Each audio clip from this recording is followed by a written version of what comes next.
Beneath the weight of millennia, with echoes of forgotten fires flickering on damp cave walls, the mystery of what our ancient ancestors truly ate each day still lingers unsolved. When most people imagine a caveman, the mind conjures a grizzled hunter clutching a massive club, gnawing on a slab of mammoth meat by torchlight. Yet, as shadows move across the canvas of history, these images blur, giving way to far more intriguing questions than answers. What really lay on the Stone Age menu? How did people survive through freezing winters and sweltering summers without the comfort of modern kitchens or grocery stores? And why do we remain so fascinated, so desperate even, to discover what sustained those who came before us? The world of the Paleolithic seems impossibly distant, filled with dangers and wonders, a place where each sunrise brought a fresh gamble for survival. But there is something magnetic about these early people and their daily lives. Maybe it's because their world is, in some ways, our world, one where food means more than just nourishment, but a daily victory against uncertainty. As modern humans, surrounded by abundance and overwhelmed by choice, we often look back and wonder, what if the secret to health and resilience lies not in futuristic diets, but in the ancient wisdom encoded in our DNA? This question, simple, almost childlike, is the heartbeat of countless books, debates, and documentaries. What did cave people really eat every day? Curiosity about this mystery isn't just an academic exercise, it's personal. We want to know if the natural diet of our ancestors might hold a key to solving the chronic problems of our time: obesity, fatigue, allergies, and more. Some seek in the shadows of prehistory a guidebook for living better today, hoping that by eating like a hunter-gatherer, they might reclaim lost energy or shed modern burdens.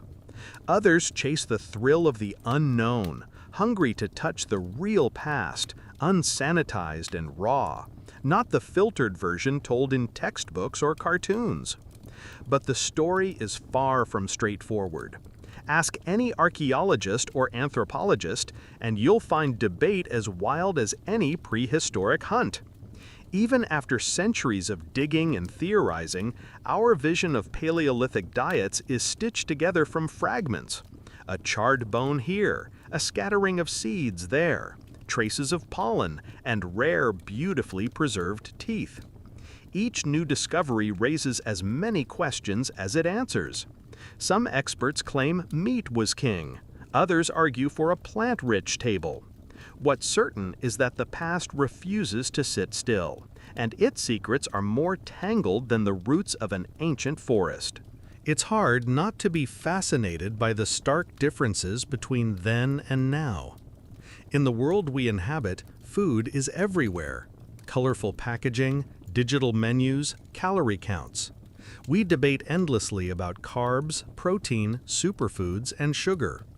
Supermarkets are lined with choices, everything from mangoes to marshmallows within arm's reach. For our Paleolithic ancestors, each meal was earned through sweat, skill, and a fair share of luck. The environment shaped their options with an iron grip. A harsh winter might mean months with little but roots and dried berries. A good hunting season could mean a sudden, fleeting bounty. And yet, it's not just what was on the menu, but how it was gathered, prepared, and shared that makes the story of prehistoric food so compelling. Imagine a world without recipes, where every bite might be your last, or the difference between another sunrise and the end of your family's line. Food was a daily test, a source of drama and creativity. The land itself was an unpredictable provider, and every edible plant or animal was a victory over uncertainty. Still, many myths and stereotypes cloud our understanding. The very phrase "cave people" conjures a crude, one-dimensional picture, a caricature more than a reality. In truth, the diversity of prehistoric diets across continents and ages is staggering. Some groups thrived on fatty fish along icy coastlines. Others dug for tubers in sun-baked savannas. There were expert gatherers who knew 100 kinds of roots, and others who risked everything to bring down colossal prey. Yet all of these details, all the competing theories, funnel down to a single burning curiosity. What precisely kept our ancestors going day after day? Was it the thrill of fresh meat, the sweetness of wild honey, or the humble sustenance of whatever could be dug from the earth? As we peel back the layers of time, searching through soil and bone, the menu of the distant past reveals not only what was eaten, but who we were, and who, perhaps, we might become again.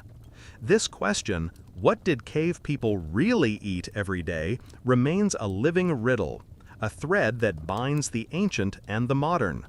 As we journey deeper into this world, it becomes clear that the answer is more complicated, more surprising, and more meaningful than we ever imagined.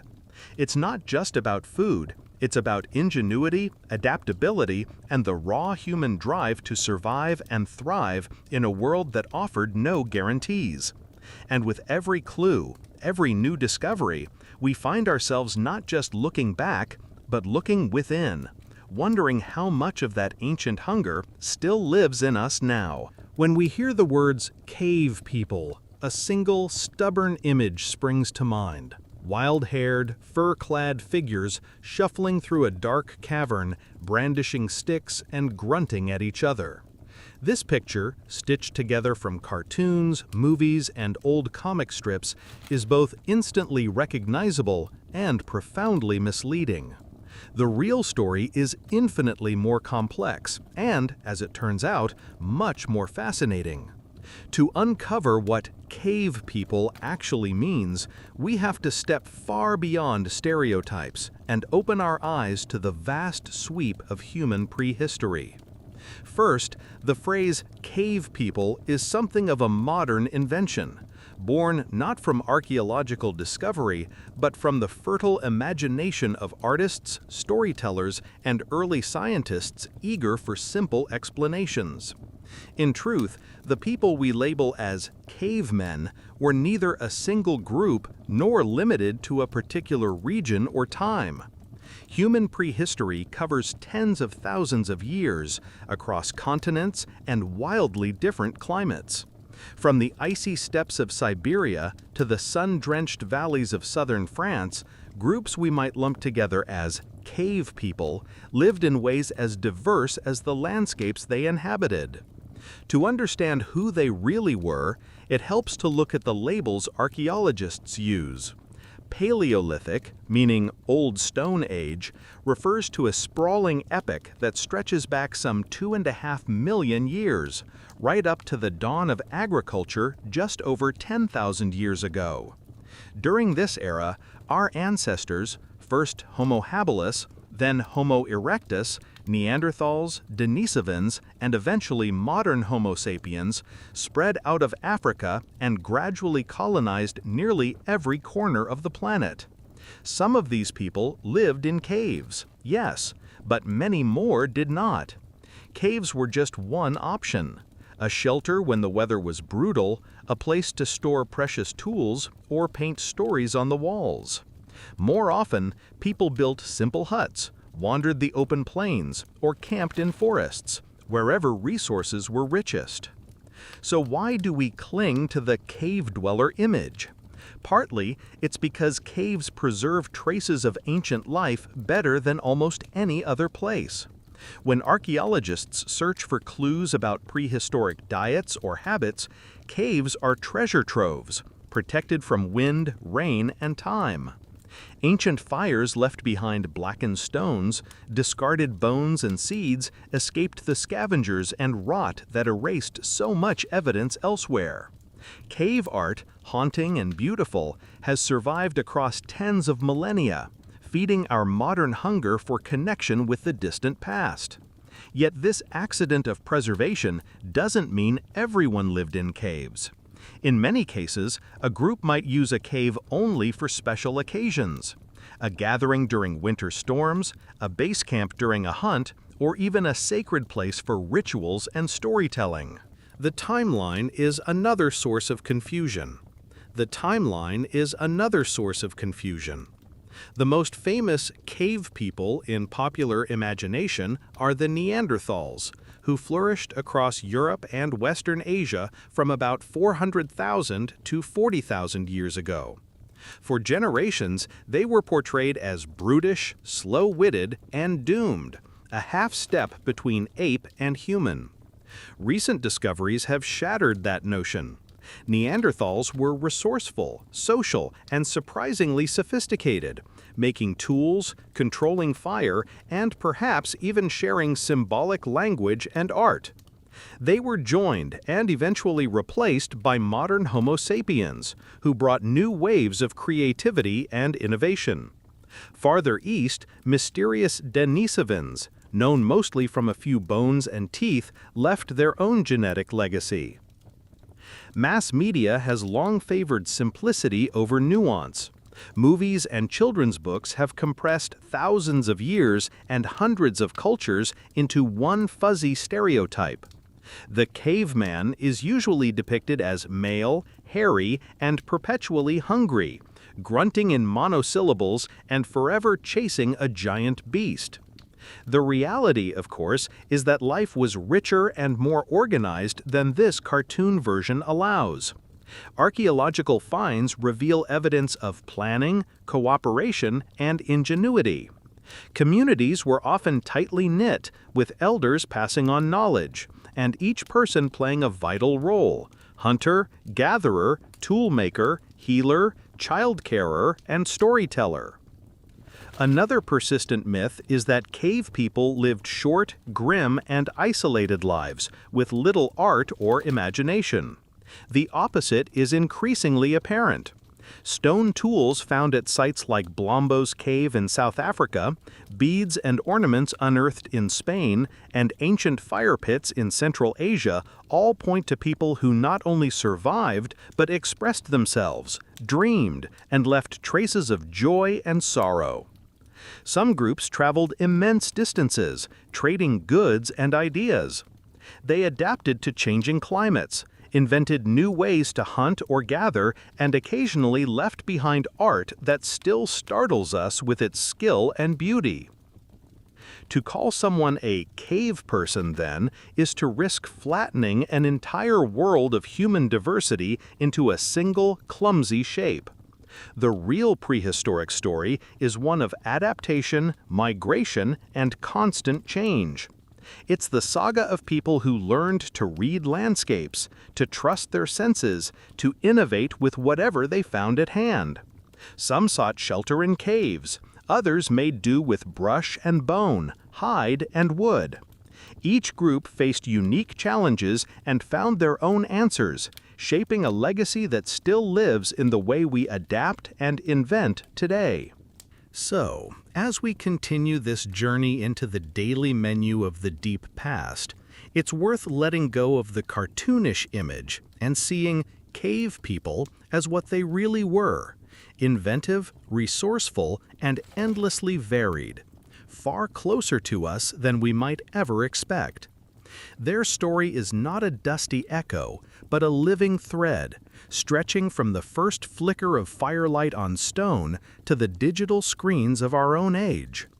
Their real menu, as we'll see, is every bit as surprising and diverse as the people themselves. To truly understand what ancient people ate every day, we have to become detectives of the distant past, piecing together lives from scraps and shadows left behind. The challenge is enormous. Nothing in the Paleolithic world was labeled, nothing set out for study. There were no written recipes, no diaries of daily meals. Yet, despite these obstacles, modern science has armed us with an extraordinary toolkit, one that lets us pull secrets from bone, tooth, soil, and even the faintest molecules lingering after thousands of years. The quest often begins underground, where the patient work of archaeologists brings new pieces of the puzzle to light. Layer by layer, they peel back the earth at ancient campsites, caves, and burial grounds, searching for anything that might hint at the diet of our ancestors. Stone tools, blades, scrapers, pounding stones offer the first clues. Their shapes and wear patterns speak of specific tasks, some for slicing flesh, others for crushing seeds or nuts. But the real treasures lie in the fragments and traces that survived against the odds. Charred bones from old hearths, seeds carbonized by forgotten fires, shells discarded after a meal, or splinters of fish bone mixed into the soil. Bones tell stories, sometimes more vividly than any artifact.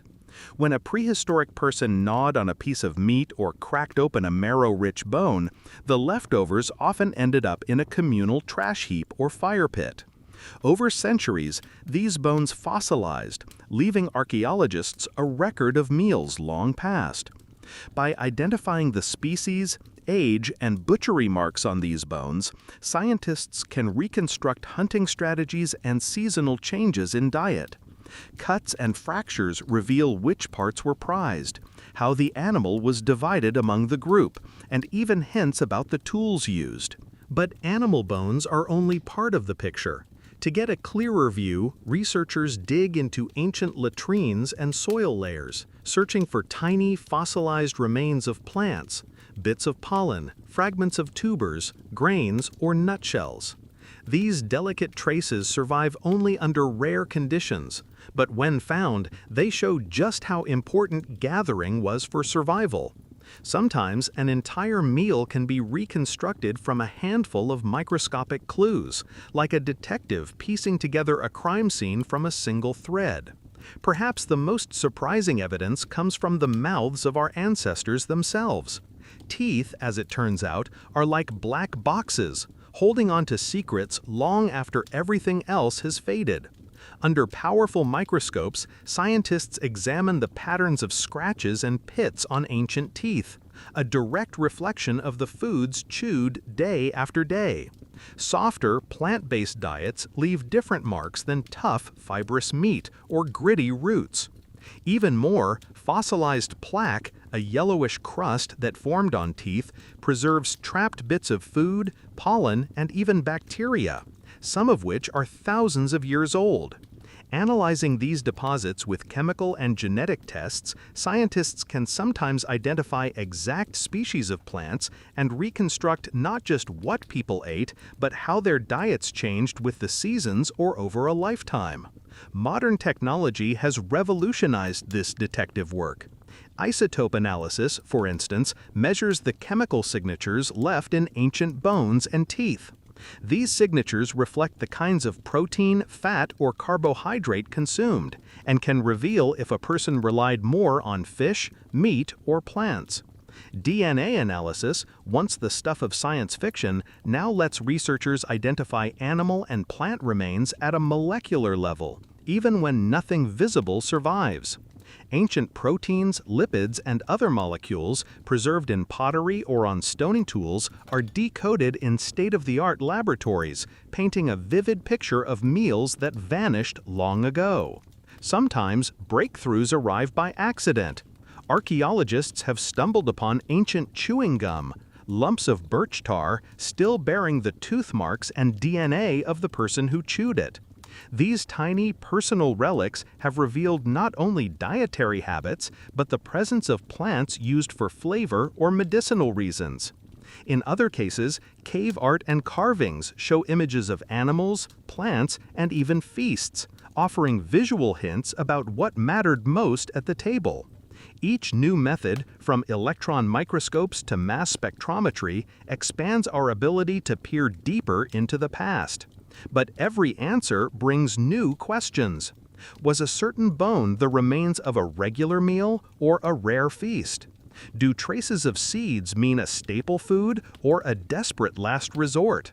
The evidence must be weighed carefully, with scientists debating and testing each hypothesis, always aware that one day a single new discovery might upend everything we thought we knew. Piecing together the diets of ancient people is less like solving a simple riddle and more like assembling a shifting three-dimensional mosaic. Each artifact, bone, or molecule is a fragment of a larger story, one that stretches across continents and ages.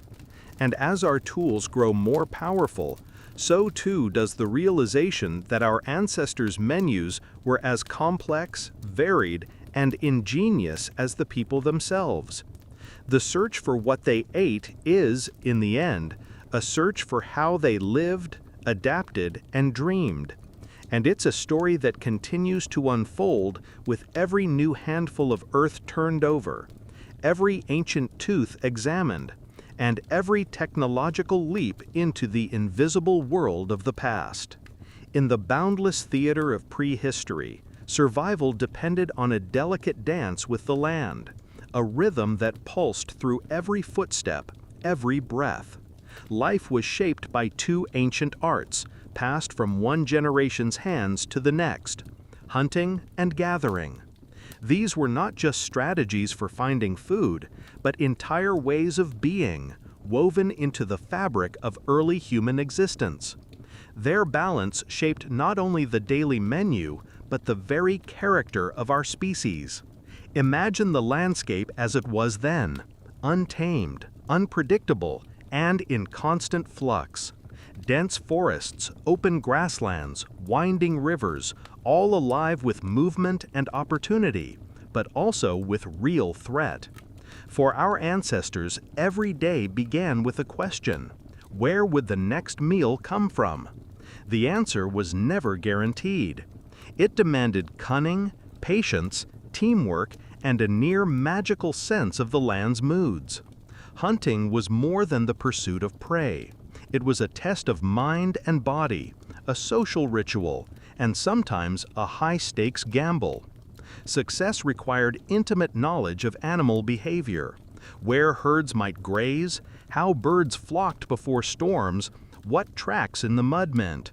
The tools were simple but ingenious: sharpened sticks, stone-tipped spears, sometimes nets and traps woven from plants.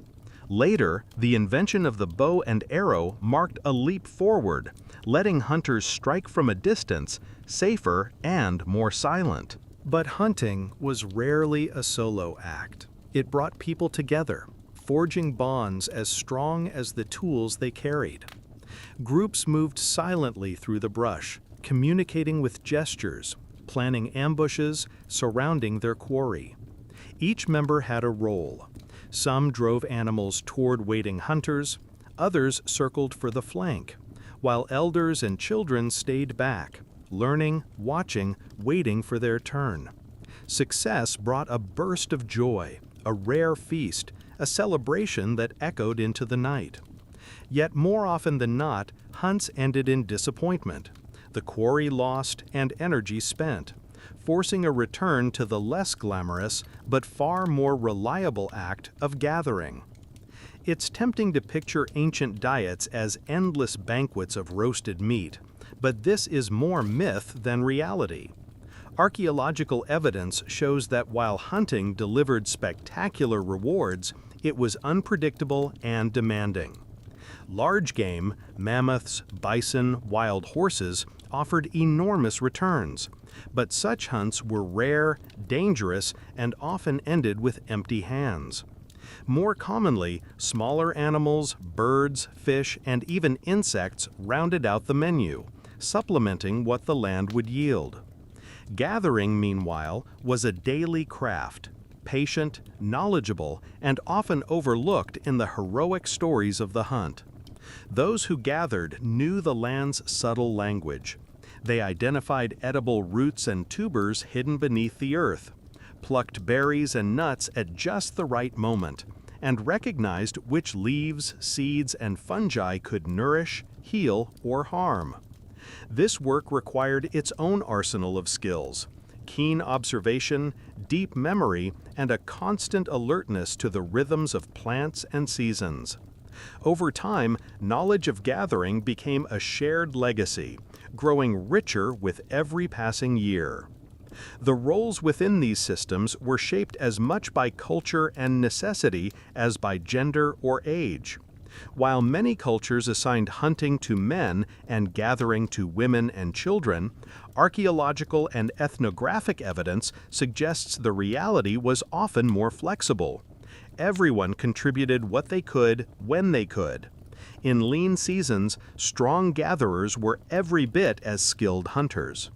Success depended on cooperation, adaptability, and the willingness to learn, traits that may have given our ancestors an edge over other species.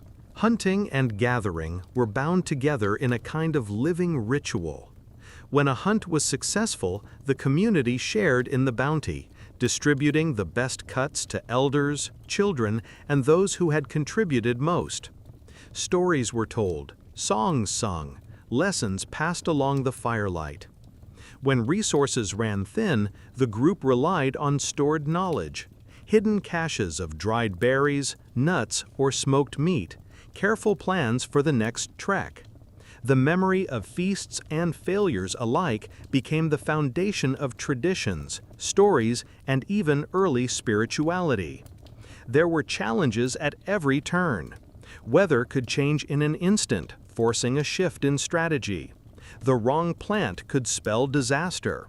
An inexperienced hand could lose the trail of a wounded animal. And rival groups sometimes contested the best hunting grounds. But with each challenge came resilience, and with resilience, a growing mastery of the environment. As the day faded and the stars emerged, ancient people would gather around flickering fires, sharing what they had found or hunted. These moments were not just about food, but about belonging, wisdom, and the hope that tomorrow the land would provide once more. It was this intricate balance between the pursuit and the patience, the wild chase and the careful harvest that sustained our species, and that still echoes quietly in the ways we seek, share, and celebrate food today. If you close your eyes and picture a Paleolithic meal, it's easy to see the dramatic scene: a roaring fire, shadows leaping against stone walls, and a group of hungry people eagerly biting into sizzling chunks of meat. The image is powerful. Meat as the prize, the heartbeat of the hunt, the centerpiece of prehistoric feasts. But was meat truly the everyday staple it's made out to be? Or was it something rarer, a fleeting delicacy in a life ruled by unpredictability? The answer, like so much from this distant era, lies somewhere between myth and reality. Archaeological evidence, scattered bones, tool marks, and fire pits, shows that meat did play an important role in the diet of ancient humans. Yet to call it an everyday abundance would be misleading. For most groups, meat was a triumph over chance, not a guarantee. The animals available depended on the land itself, the rhythm of the seasons, and the ever-changing migrations of the herds. In colder northern lands, hunters pursued giant beasts, mammoths, woolly rhinoceroses, reindeer, and wild horses.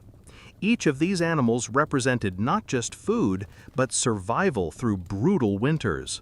In more temperate or coastal areas, the menu changed. Red deer, wild cattle, ibex, boar, and even birds, fish, or shellfish were all fair game.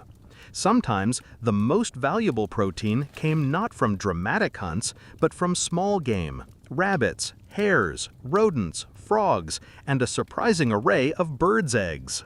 Securing meat demanded immense skill, and often a measure of risk. Large animals were never taken lightly.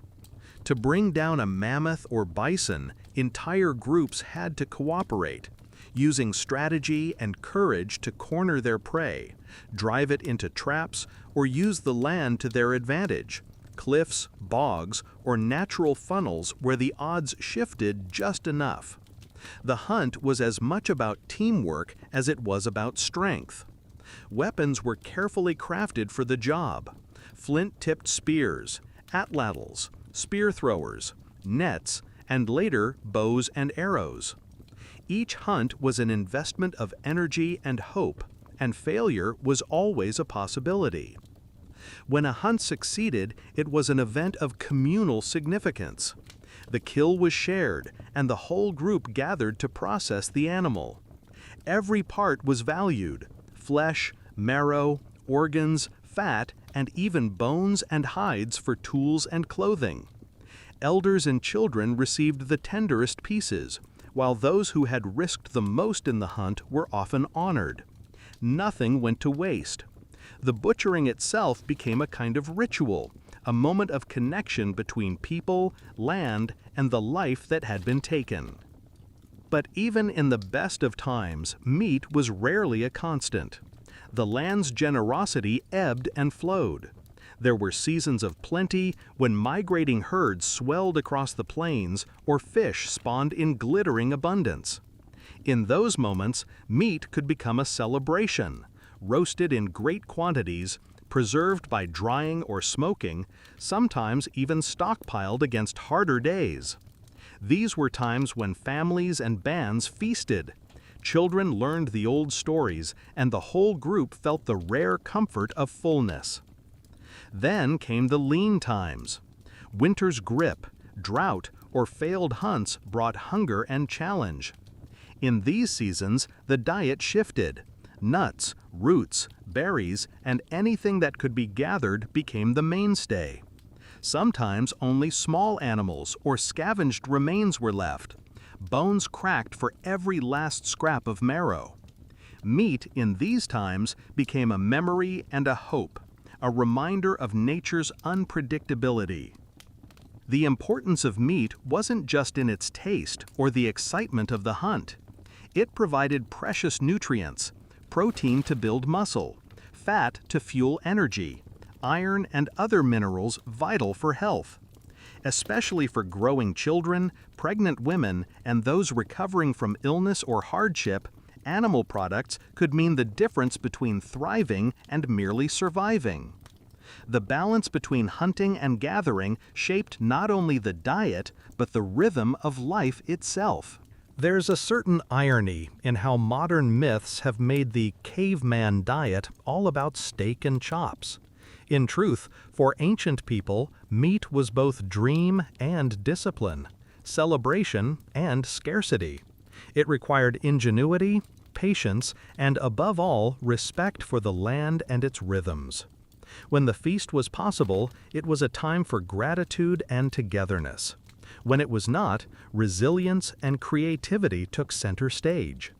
In the echoes of those ancient fires, we find a lesson that still resonates. The best things in life are often those earned through challenge, shared in community, and appreciated all the more for their rarity. For the people of the Paleolithic, meat was never just food. It was a symbol of the chase, the changing world, and the enduring bonds that made every meal a story worth remembering. Hidden beneath the towering legends of mammoth hunts and heroic chases lies the true foundation of prehistoric survival, a world woven from leaves, roots, and wild-growing treasures that most of us would overlook today.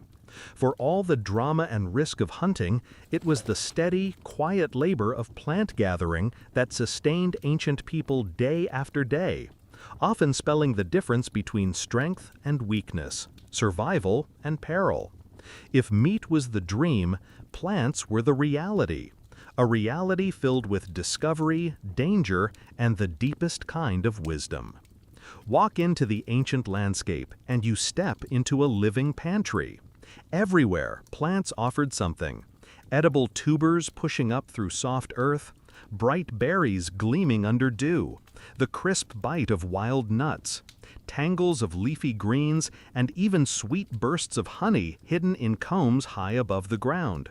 To an untrained eye, this was just undergrowth. But to the people who lived off the land, every stem, leaf, and root was a potential lifeline, or a lurking threat. Selecting the right plants was never a game of chance. Over countless generations, knowledge passed from elders to the young. Which berries stained the lips with poison? Which tubers gave energy for the next day's hunt? Which leaves healed wounds or staved off hunger when nothing else could be found? This wisdom was as crucial as any stone tool. Gatherers learned to recognize subtle clues: the shape of a leaf, the crack of a nut, the way certain roots snapped or bled milky sap. They watched birds and animals, learning from their choices and mistakes, and sometimes risked tasting new plants themselves, guided by caution and curiosity. Roots and tubers were underground treasures, rich in calories and available long after other foods disappeared. With digging sticks, gatherers pried them from tough soils. Bulbs of wild onions, starchy yams, parsnips, cattails, and lotus roots. In the cold months or in harsh climates, these staples could mean the difference between endurance and collapse. Above ground, the search shifted with the seasons. In spring and summer, wild greens, dandelion, sorrel, nettle burst forth with vitamins, while autumn brought cascades of nuts and seeds. Hazelnuts, acorns, walnuts, and chestnuts were collected, sometimes stored for the leaner days ahead, ground into nourishing pastes, or simply cracked open and eaten fresh. Berries and fruits, with their sweet promise, were a welcome prize, but also a risk. Some dazzled with color only to deliver bitter toxins. Gatherers tested with careful rituals: a tiny taste, a wait for a reaction, the wisdom to recognize nausea or numbness as a warning. The memory of which plants were safe, which should be avoided, became a living map in every mind. A map written not with ink, but with the stories of those who dared and those who learned. The danger was real. Accidental poisoning haunted the edges of gathering. Some plants mimicked the look of safe species so closely that only experience or caution could tell them apart. Still, necessity bred ingenuity. Early people found ways to detoxify dangerous foods: soaking bitter acorns to leach out tannins, roasting certain roots to break down toxins, boiling leaves and seeds in water. Sometimes the solution was simple: never gather from the same place twice, or always share new foods with a small group first, watching for any sign of illness before feeding the rest. The search for edible plants also brought discovery in other realms. Along the way, gatherers found plants with medicinal properties: willow bark for pain, mint and yarrow for healing, or spicy wild garlic to ward off infection. These accidental finds laid the groundwork for the world's earliest medicines and rituals, blending food, health, and magic into a single, unbroken thread. What might seem humble to us today, a handful of nuts, a root chewed raw, a pouch of sun-warmed berries, was the true engine of survival for ancient people. Plants filled the gaps left by failed hunts, provided daily energy, and added variety to otherwise plain diets. Their steady, reliable presence allowed for the growth of communities, the birth of stories, and the hope that with enough knowledge and caution, tomorrow would bring another meal. The memory of those who gathered lives on in every bite of fruit, every root crop pulled from the earth, every herbal tea brewed for comfort or healing. For the people of the distant past, the plant world was never background. It was a living, breathing partner, full of danger and promise, always asking, "Do you know enough to survive another day?" In the quiet labor of gathering, as much as in the thunder of the hunt, the true story of human endurance unfolds. A story written in green, brown, and all the subtle colors of wild, ancient earth. Among all the flavors of the prehistoric world, perhaps the most surprising are those we now rarely consider: the small, the crawling, the shelled, and the many-legged. If modern eyes might recoil at the idea, for ancient people, these unexpected delicacies were not only normal, but often essential.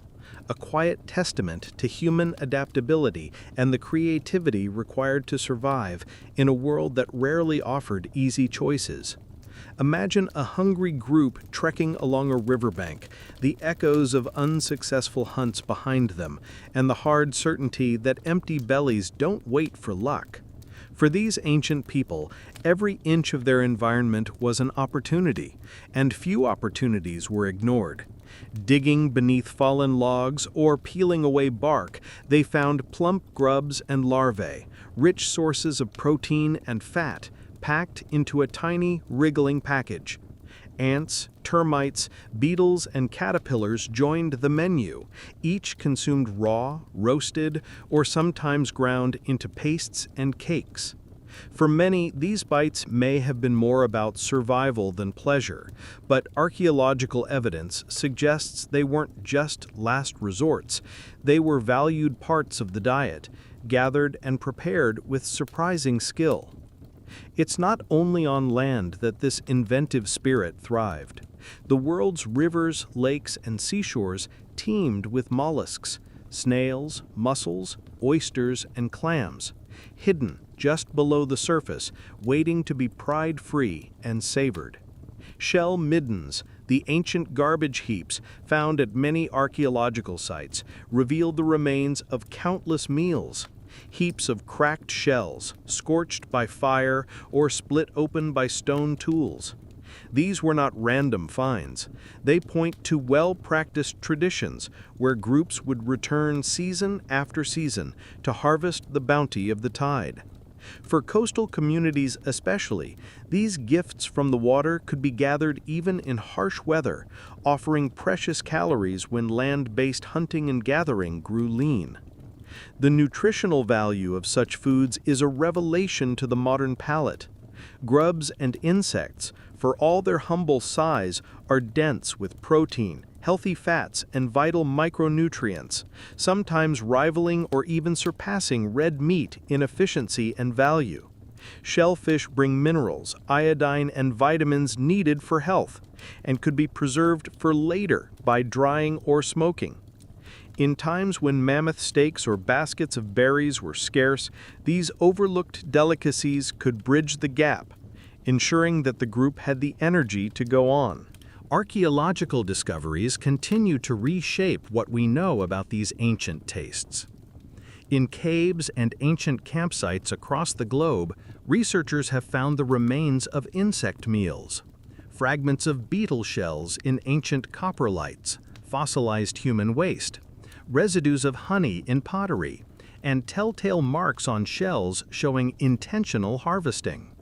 Some sites even reveal specialized tools, pointed sticks, bone picks, and scrapers, designed not for grand hunts, but for the more delicate work of extracting snails, splitting open shells, or coaxing honey from wild hives. Traditions around eating these foods weren't mere necessity, they sometimes became ritual, woven into the culture of the group. In some communities, children were introduced to insect snacks at an early age, learning from elders which were safe, which could be cooked, and which were reserved for special occasions. Stories and songs marked the best times to gather, the right way to cook, the dangers to avoid. For the gatherers of mollusks, the return to the shore became a predictable, even festive event, with whole groups feasting together on the briny fruits of the water. To a modern observer, the idea of eating insects, grubs, and mollusks may seem alien or even unsettling. But this is more a reflection of cultural evolution than of taste or nutrition.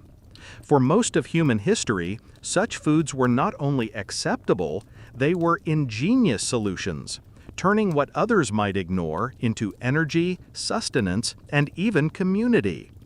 And in the story of human adaptation, they remind us that survival often demands open-mindedness and the willingness to embrace what the land provides.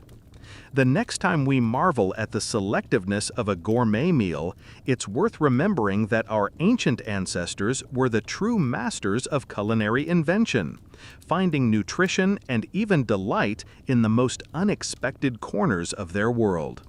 In the end, the measure of a delicacy is not in its strangeness, but in its power to sustain life, spark tradition, and forge the bonds of a shared meal, no matter how small, strange, or surprising that meal might be.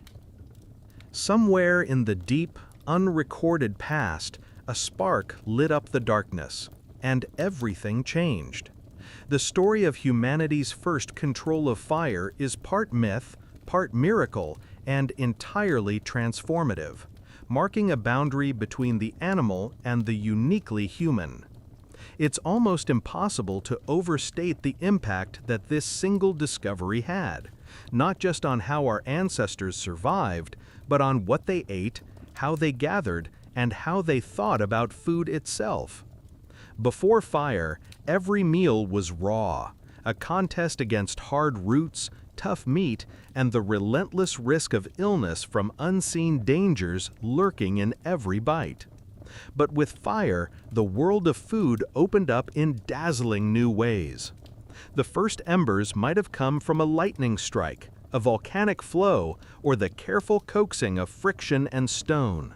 But however it arrived, it soon became the center of human life.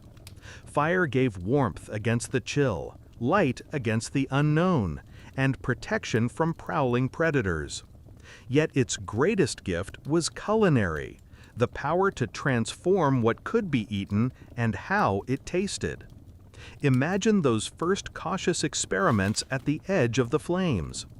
Ancient people quickly learned that cooking softened the fibers of plants and flesh, making food easier to chew and digest. Tubers that were once tough and bitter became sweet and nourishing after a slow roast in the coals. Meat, often fibrous or carrying hidden parasites, became safer, juicier, and more filling when cooked over open flame. Even grains, when eventually discovered and harvested, yielded their energy more readily after a pass through the fire. Fire allowed ancient people to explore their landscape with new confidence. Suddenly, foods that were once too dangerous or too difficult to digest became staples.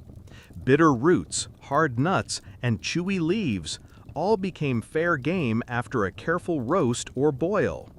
This meant that even in harsh seasons, the menu expanded, making communities more resilient and better fed. Archaeological evidence shows that the control of fire spread gradually, with signs of hearths and charred bones dating back hundreds of thousands of years. In some caves, rings of stone still bear the smoky imprint of ancient meals.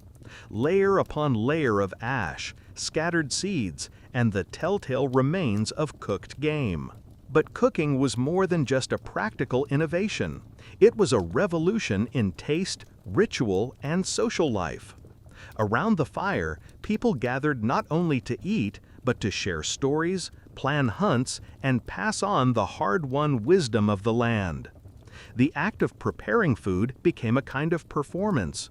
Meat seared over open flames, tubers wrapped in leaves and buried in embers, wild greens wilted in clay pots nestled among the coals. The first true recipes were likely born here, simple, experimental, and endlessly varied, shaped by what the land offered and what the fire made possible. The presence of fire changed the very shape of ancient days. No longer bound by the limits of daylight, people could work, feast, and dream deep into the night, lit by the dancing glow of shared embers. Meals became more than mere survival. They became moments of connection, opportunities to invent, adapt, and delight in new flavors. The aromas of roasting meat or caramelizing roots drifted through the camp, drawing people together, fueling stories, and perhaps even sparking the earliest forms of hospitality. Over time, the mastery of fire led to ever more creative uses. Smoking and drying helped preserve meat and fish for the lean chimes, while the careful charring of seeds and grains unlocked new layers of nutrition. The possibilities expanded. Bones boiled for rich broths, fruits and nuts toasted for deeper flavor. Accidental discoveries that turned into traditions. And so, with each passing generation, the art of cooking evolved, drawing people together and setting them apart from every other creature. The simple act of taming flame made the impossible edible, the dangerous safe, the ordinary extraordinary. It was, in many ways, humanity's first true recipe for resilience and hope, a lesson that innovation, courage, and a little heat could turn the wild offerings of the earth into meals that nourished not only the body but the spirit as well. As we gather around our own fires, in kitchens or under stars, the legacy of that first spark still lingers. A reminder that food is not just what we find, but what we create together, using whatever warmth, courage, and imagination we can kindle from the world around us. There were moments in the ancient world when all the hardships faded, at least for a night. After long days of uncertainty and effort, a single successful hunt could transform everything. When the group finally brought down a great beast or stumbled on an unexpected bounty, maybe a grove thick with fruit or a lucky catch of fish, the ordinary rhythm of survival shifted into celebration. These were the rare, radiant times when food overflowed, and prehistoric life revealed its capacity for joy, gratitude, and togetherness. Picture the scene. Word spreads quickly through the camp, a low murmur that grows into excitement. Children dash between adults, faces lit with anticipation. Elders emerge from shelters, and the usual worries about tomorrow's hunger or the approach of storms fall silent for a while. The hunters, flushed with pride and relief, are greeted like returning heroes, their arms heavy with the rewards of courage and cooperation. The air fills with the smells of roasting meat, crackling fat, and earthy roots as fires blaze higher than usual. Even the shadows seem to dance, flickering with promise. The feast that followed, a bountiful hunt, was not just about eating, it was an event, a ritual where food became more than nourishment. Meat, the rare prize, was shared with ceremony. The choicest cuts might go to the oldest or youngest, or to those who had risked the most. There was order and tradition, a silent understanding that abundance must be honored, not squandered. Sometimes the bones and skins of the animal were used in ritual gestures or as offerings, reminders of respect for the land's gifts and for the animal's life. Other foods found their place at the table: baskets of gathered berries, handfuls of roasted nuts, the last wild honey of the season, or even a stew that simmered for hours with tubers, greens, and shreds of whatever had been caught or collected. If the season was kind, the menu could grow surprisingly diverse, mixing the flavors of distant summer with the bounty of an unexpected windfall. For a few precious hours, hunger was forgotten. People ate until full, laughing, telling stories, singing songs that recalled past feasts or the heroics of hunts long ago. Children learned the rituals of gratitude and respect, understanding that fortune, like the weather, could change at any moment. These celebrations reinforced the bonds of the group, weaving a sense of belonging that would last through harsher times. Around the fire, every member had a place, every voice could be heard, and the hard lessons of scarcity melted into the simple pleasure of enough. Yet even in these moments of plenty, memory lingered. The joy of feasting was tempered by the knowledge of famine. Nothing was wasted. Leftovers were dried or smoked, bones cracked for marrow, skins and sinews set aside for tools and clothing. The skills of preservation, born of necessity, became part of the ritual, ensuring that abundance could stretch as far into the future as possible. Rituals marked these special days, perhaps a song for the hunt, or a dance that mimicked the movements of the animals, or a tale that wove together history, hope, and gratitude. Some groups likely had ceremonies to honor those lost, or to thank the unseen forces that governed life and death. These gatherings shaped more than just the menu.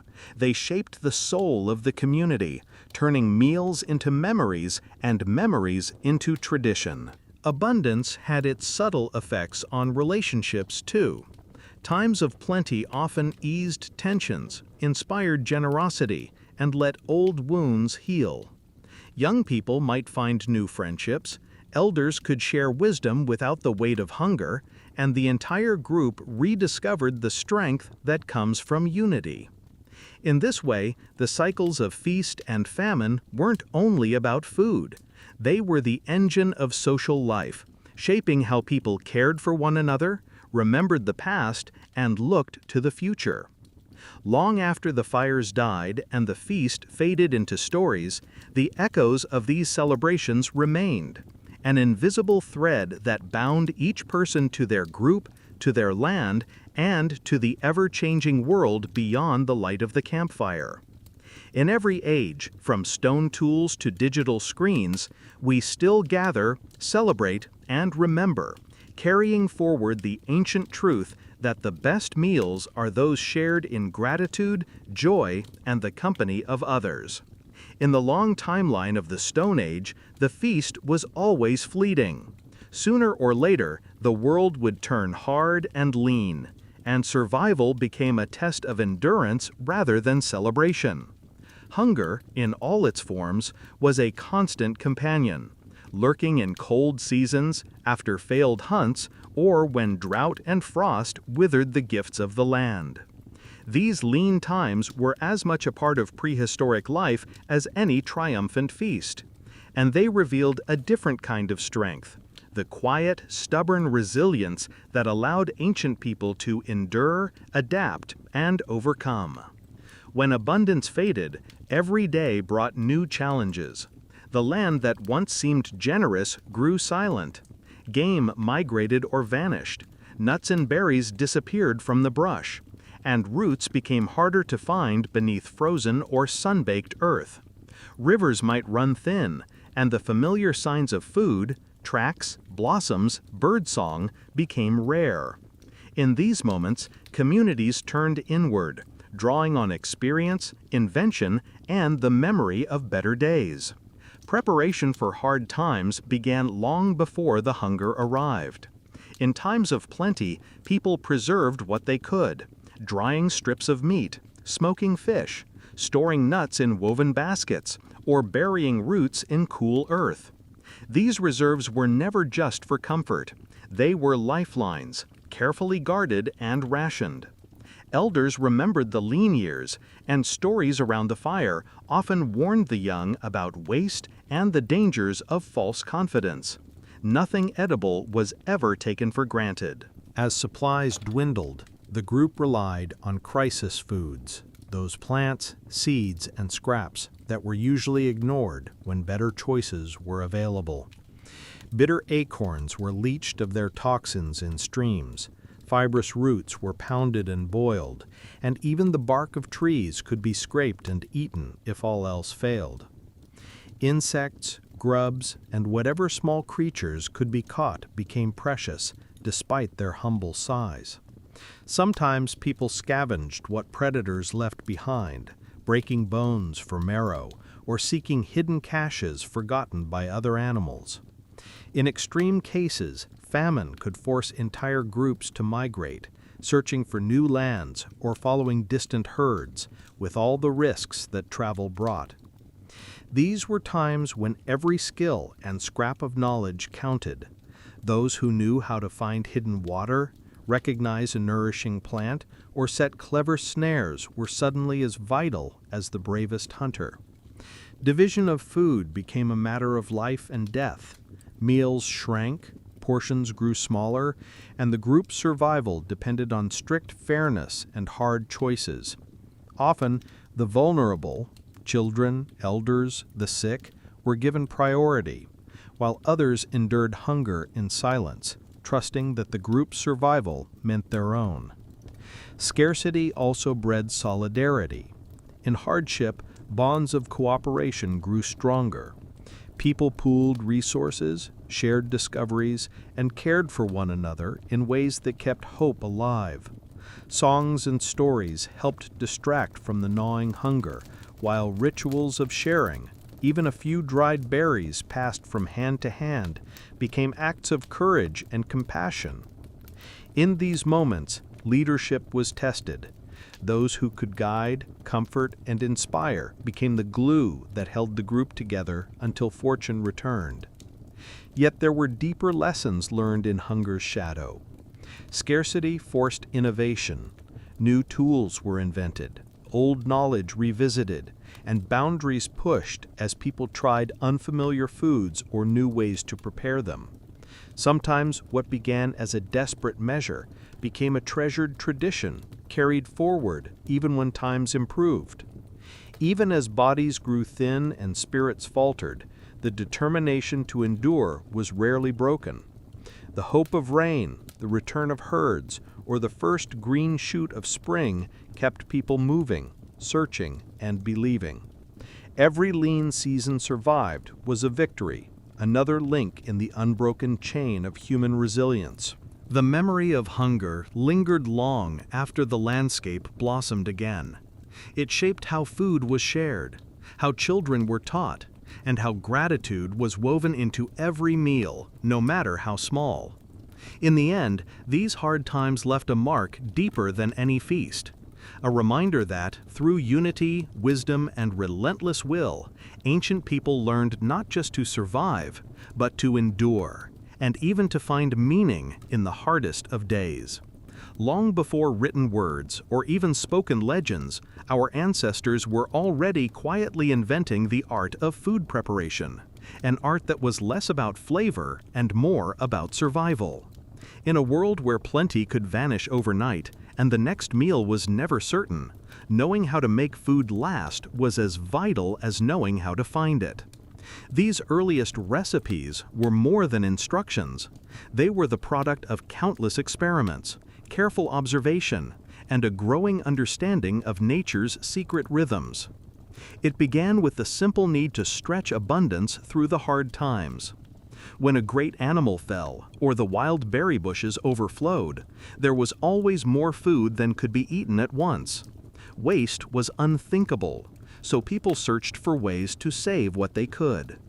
They learned from the world around them. The sun's heat dried meat into tough, chewy strips that would not rot, and the smoke from their fires turned fish and game into food that could last for weeks or months. Hanging meat high, away from animals and insects, and wrapping it in leaves or hides provided even more protection from spoilage. Plants, too, demanded ingenuity. Gatherers noticed that some nuts and seeds kept their flavor and crunch for seasons when stored in cool, dry places, while others needed extra care. Roots and tubers might be buried in sand or mud, or packed in woven baskets and hidden in caves or shallow pits, safe from hungry animals and the heat of the sun. The search for preservation solutions made every member of the group a scientist in their own right, testing new methods, learning from failures, and sharing discoveries in the hope of another day. Fermentation, one of humanity's oldest and most mysterious culinary arts, likely began by accident. Left in the right conditions, perhaps in a forgotten pouch, a damp hollow, or the corner of a cave, fruits, seeds, or even scraps of meat would begin to change, bubbling with invisible life. What could have been a disaster became a revelation. Some fermented foods developed deeper flavors, became easier to digest, or even provided a gentle lift in energy and spirits. Early people learned to recognize these signs, seeking out the right spots to hide their stores, and perhaps even marking the time by the phases of the moon or the change in seasons. Clay and stone vessels, simple yet ingenious, made it possible to soak, leach, or store foods for longer periods.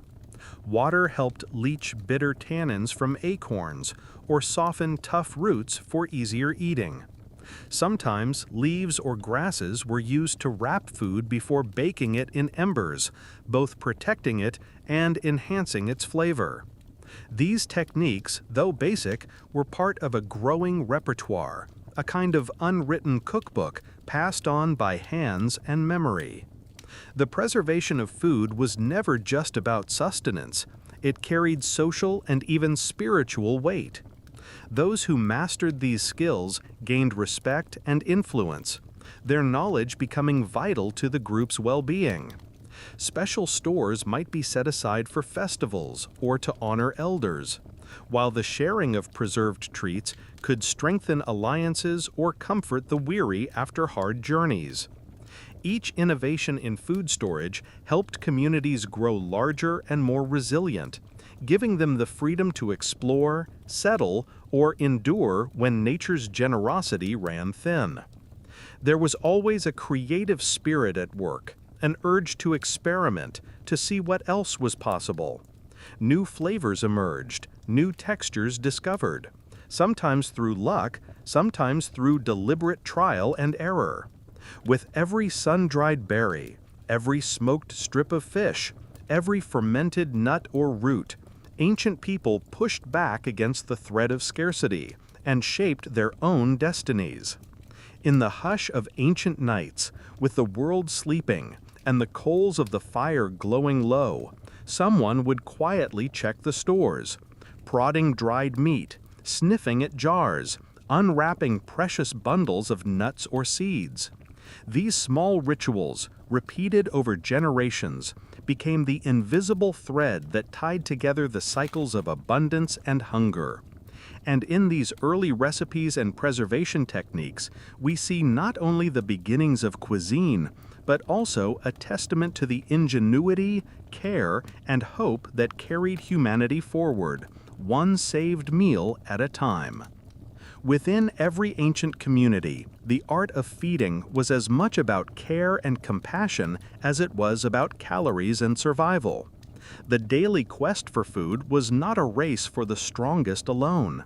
Children, elders, and the unwell relied on the thoughtful attention of others, and their needs shaped what, when, and how the group ate. Survival, after all, was not just a matter of enduring the harshest seasons, but of ensuring that the vulnerable could recover, grow, and continue the long story of the people themselves. From the very first days of life, nourishment began with mothers. Breast milk was the first and most vital food, carrying not only calories, but the comfort and safety needed by every newborn. As children grew, their diets expanded carefully, guided by experienced hands. Tender roots, mashed berries, and bits of soft-cooked meat were slowly introduced, each bite tested for safety and ease of digestion. Often, the first solid foods given to infants were the easiest to chew and the least likely to cause harm. Cooked tubers, mashed nuts, or even the marrow from cracked bones, packed with fat and minerals essential for growing bodies. Mothers and grandmothers held a unique place in this circle of nourishment. Their knowledge of which foods were safe for tiny stomachs, which herbs could ease a fever, and which berries might bring a rash was passed down with the same care as any treasured tool. Songs and stories sometimes held these lessons, encoding generations of trial, error, and triumph into rituals of mealtime and medicine. In times of plenty, children were encouraged to try new tastes, always under a watchful eye. In lean times, the community pooled resources to ensure the youngest were fed first, a silent promise that the future would always be protected. Elders, too, were treated with a blend of reverence and practical care. Their teeth might be worn or missing, their strength faded, but their wisdom was a resource more valuable than any rare feast. Soft foods became a specialty. Meats pounded or cooked to tenderness, porridges made from ground seeds, soups simmered from marrow bones and wild greens. Often, the choicest morsels, liver, brains, fat, were reserved for those whose bodies needed extra nourishment. Elders received the best not only from respect, but from an understanding that their continued presence benefited the whole group. Their stories, memories, and quiet guidance smoothed the rough edges of daily life. Illness or injury called for special attention. When a member of the group grew weak, the rules shifted. Certain foods, known for their restorative powers, were offered. Broths made from simmered bones. Wild honey for its sweetness and soothing properties. Medicinal herbs added to teas or chewed fresh. Sometimes, portions were adjusted so the sick could eat more frequently or avoid foods that were hard to swallow or digest. The community gathered around its most vulnerable, recognizing that the health of one was tied to the strength of all. Food was a medicine long before the word was invented. Gatherers and healers watched closely for signs of need: pale skin, loss of appetite, the slow healing of a wound, and responded with the gifts of the land. Willow bark might ease pain, mint soothe a troubled stomach, or wild garlic spark an appetite dulled by fever. Every mealtime was a chance to help someone heal, to restore what hardship had taken away. Even in times of struggle, these special rules were upheld.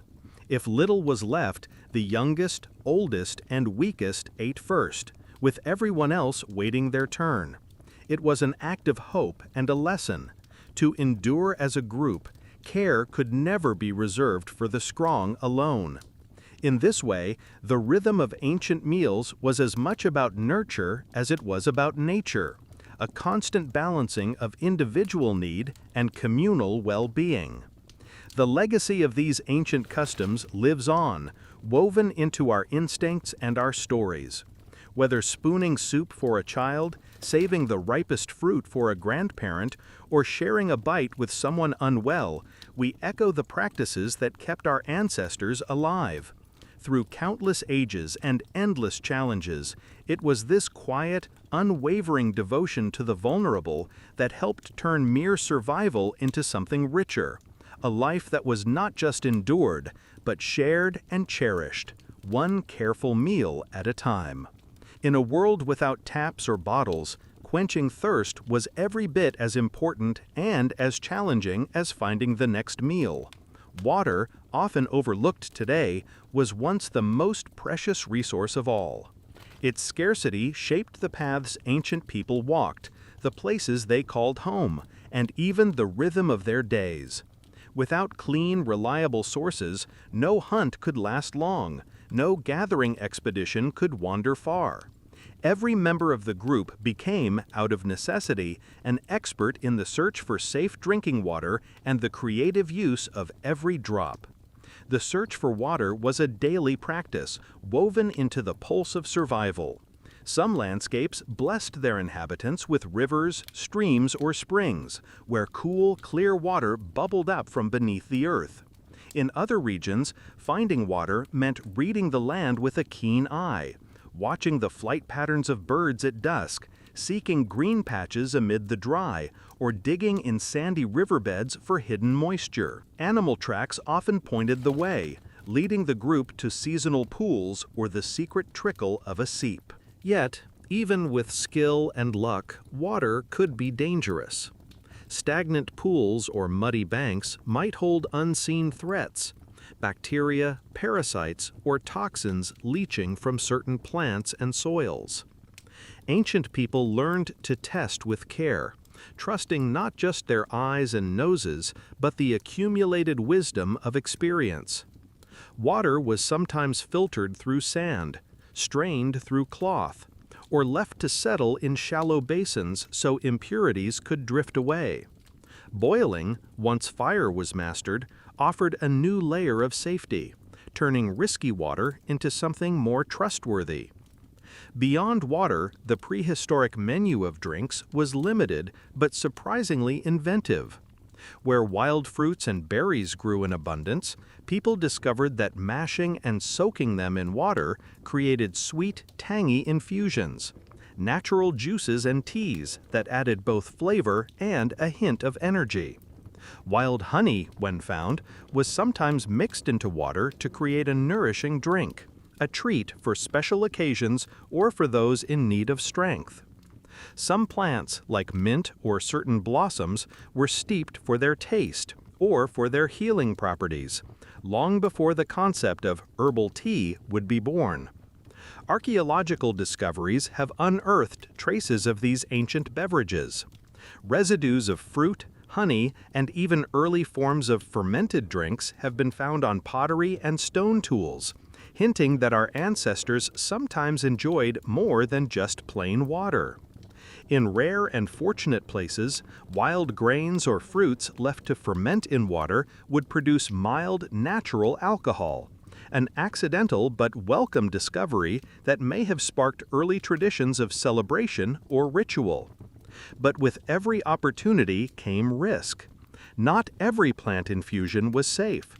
Some berries and leaves could sicken or even prove deadly if prepared or consumed unwisely. Careful testing, observation, and the willingness to learn from mistakes shaped the growing list of what was safe to drink. In times of scarcity, thirst could drive desperate choices, drinking from questionable pools, chewing moist roots, or the pulp of succulent plants, or seeking out the dew that gathered on grasses before dawn. The quest for safe water and for the little luxuries that flavored it demanded constant attention. It shaped travel routes, determined when to move on or when to settle, and influenced the seasonal migrations that brought people to new lands. Those who found and protected good water sources earned respect and gratitude, their skills as valued as the sharpest spear or the most skilled gatherer. Even today, with a turn of the tap or the twist of a bottle, the memory of that ancient vigilance endures. The pleasure of a cold drink, the comfort of a warming herbal infusion, or the ritual of sharing something special to sip, all echo the ingenuity and care that kept our ancestors alive in a world where thirst was always close and the next drink was never guaranteed. In every age, water remains the quiet foundation beneath every story of survival, endurance, and the relentless search for a better, safer tomorrow.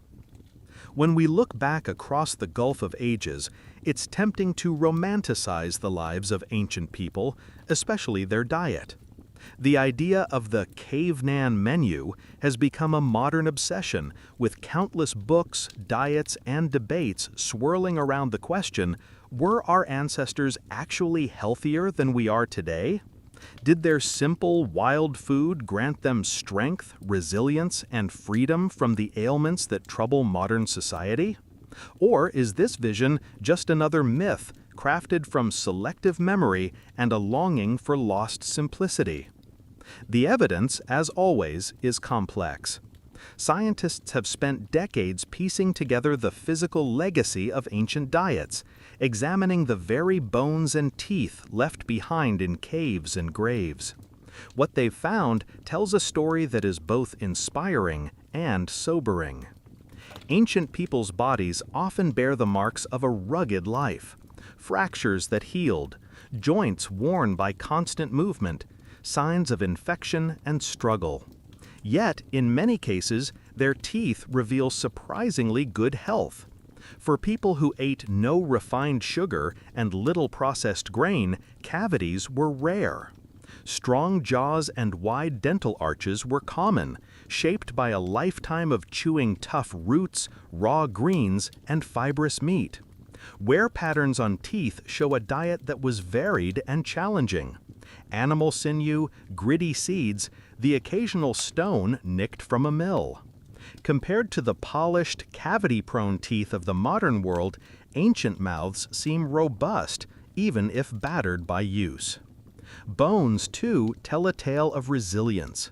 Prehistoric skeletons show strong, dense bones, testament to a life of movement and the regular consumption of minerals from wild plants, bones, and organs. Signs of malnutrition do appear, especially in years of scarcity, but so do hints of recovery, evidence that even after hard seasons, people often bounced back, regaining strength as the land revived. Yet, it's easy to overlook the toll that this life demanded. Accidents, injuries, and periodic hunger left their mark. Growth interruptions in bones, tiny pauses in development, speak of lean times, childhood hardships, and disease. Without modern medicine, even minor illnesses could become major threats. Still, the flexibility and diversity of their diets, shaped by seasons and necessity, gave ancient people a certain biological edge, a buffer against the chronic conditions that haunt sedentary, sugar-laden modern lives. The fascination with paleo diets today is fueled by this contrast. Many believe that by mimicking the food choices of the distant past, favoring meats, wild greens, nuts, and fruits, and shunning grains, dairy, and sugar, we can reclaim a lost vitality. Some studies have shown that such diets can improve blood sugar, reduce inflammation, and help manage weight. There's a natural appeal in the idea that evolution prepared us for one kind of eating, and that modern foods have thrown us off balance. Yet the truth is more nuanced. The prehistoric menu was wildly diverse, shifting from tundra to rainforest, from coast to grassland. What nourished one group might have been impossible for another. Ancient people didn't eat paleo by choice, but by the demands of their land and season. Nor was their life free from hardship. Malnutrition, parasites, and vitamin deficiencies appear in the record alongside evidence of robust health. Their short average lifespans were shaped by injuries and environmental hazards as much as by diet. Scientists today remain divided. Some point to the benefits of unprocessed whole foods and the dangers of the modern diet, excess sugar, refined flour, and sedentary living. Others caution that nostalgia for the past risks ignoring the real progress of agriculture, cooking, and medicine. We live longer now, with better chances to recover from illness, to eat in variety and abundance, and to enjoy foods our ancestors could scarcely imagine. Perhaps the greatest lesson from the ancient diet isn't what they ate, but how they lived, moving constantly, adapting, eating with the seasons, wasting nothing, and sharing in community. The caveman wasn't healthier simply because of what was on his plate, but because his life was inseparable from the world around him, a lesson that, even in the age of supermarkets, is worth remembering. In the end, health is a mosaic, built from food, movement, community, and luck. The story written in ancient teeth and bones is not one of effortless perfection, but of endurance and adaptation. As we sift through the remains of distant meals, we find not a recipe to follow, but an invitation to pay attention, to experiment, and to search for the balance that kept our ancestors alive, and still has the power to nourish us, body and spirit, today. It's easy, looking back from our modern vantage point, to project contemporary food philosophies onto the distant past. The rise of raw foodism and veganism has sparked a new kind of curiosity. Were there ancient humans who lived entirely on plants, or who avoided cooking altogether? Did some Paleolithic groups thrive as raw foodists or vegans, making conscious choices that resemble today's trends? The truth, as so often in prehistory, is both more practical and more surprising than the stories we like to tell. The idea of the Stone Age vegan is a compelling one. After all, plant-based diets are touted for their health benefits and environmental impact today. But in the context of survival, ancient people rarely had the luxury of such deliberate restriction. Their world was governed by what the land could provide, and nature was rarely predictable. Foraging for wild plants required immense knowledge, patience, and a willingness to experiment. But even the most skilled gatherers faced gaps. Harsh winters, drought, or failed harvests could make plant foods scarce or even impossible to find. Seeds, nuts, and tubers provided vital energy, but alone they often lacked the full suite of nutrients needed for robust health. Raw foodism, eating only uncooked ingredients, presents its own complications. Before the mastery of fire, of course, all food was raw. But with the discovery of cooking, ancient people embraced the new world it offered. Safer, more digestible meals, greater caloric gain, and the ability to detoxify or soften otherwise inedible foods. Cooking unlocked energy from starchy roots, made meat and fat safer, and expanded the range of edible plants. The transition was so revolutionary that it left its mark on our biology. Our jaws and guts shrank, our brains grew, all in response to a diet more energy-rich and less taxing to process. That's not to say plant foods weren't celebrated. They were. In many environments, nuts, fruits, leafy greens, and roots formed the backbone of daily eating, often outshining meat in frequency and volume. But even in regions lush with vegetation, animal products, meat, fish, eggs, insects, filled nutritional gaps and offered critical protein, fats, iron, and vitamins B12 and D, nutrients difficult or impossible to glean in adequate amounts from wild plants alone. The notion of prehistoric veganism also stumbles when faced with the relentless variability of nature. A lean winter could strip the land of everything but bark, roots, and the hardiest seeds.